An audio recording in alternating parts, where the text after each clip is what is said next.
একটা স্বপ্ন যা বাস্তবে রূপ নিল সান্তিয়াগো বার্নাব্যুতে। যে পোস্টারে চোখ রেখে ছোটবেলাটা কেটেছিল কিলিয়ান এমবাপ্পের, সেই ক্রিস্টিয়ানো রোনালদোর রাজত্বের মাঠে আজ রাজা হওয়ার পথে এগিয়ে চলেছেন তিনি। গতরাতে ম্যানচেস্টার সিটির বিপক্ষে হ্যাটট্রিক করার পর যখন এমবাপ্পে মাঠ ছাড়ছিল, তখন পুরো বার্নাব্যু দাঁড়িয়ে অভিবাদন জানিয়েছেন তাকে। এমন মুহূর্তের জন্যই তো এতদিন ধরে অপেক্ষা করেছিল ফরাসি এই তারকা।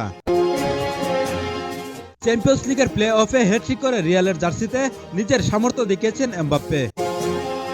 শুরুতে কিছুটা ধীরে গতিতে পথ চললেও এখন আর পেছনে তাকানোর সুযোগ নেই।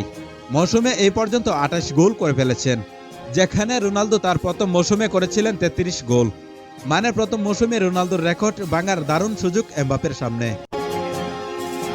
রিয়াল মাদ্রিদের কোচ কার্লো আনচেলত্তি অবশ্য মনে করেন এমবাপ্পে রোনালদোর পর্যায়ে যাওয়ার সামর্থ্য রয়েছে, তবে তার জন্য কঠোর পরিশ্রম করতে হবে। তিনি বলেছেন তার মধ্যে রোনালদোর পর্যায়ে যাওয়ার সামর্থ্য রয়েছে, তবে রোনালদো যে মানদণ্ড তৈরি করেছে সেটা অর্জন করতে হলে তাকে আরও পরিশ্রম করতে হবে। এই বিষয়ে এমবাপ্পেও ম্যাচ শেষে নিজের লক্ষ্য স্পষ্ট করে দিয়েছেন। এমবাপ্পে বলেছেন, এখন মানিয়ে নেওয়ার সময় শেষ, আমাকে নিজের সামর্থ্য দেখাতে হবে। এই মৌসুমে একটা চাপ রাখতে চাই। চ্যাম্পিয়ন্স লিগের পরের পর্বে যাওয়াই আমাদের লক্ষ্য ছিল, আর কিছু নয়। পোস্টারে দেখা স্বপ্ন আজ রঙিন হয়েছে বার্নাব্যুর আলোয়।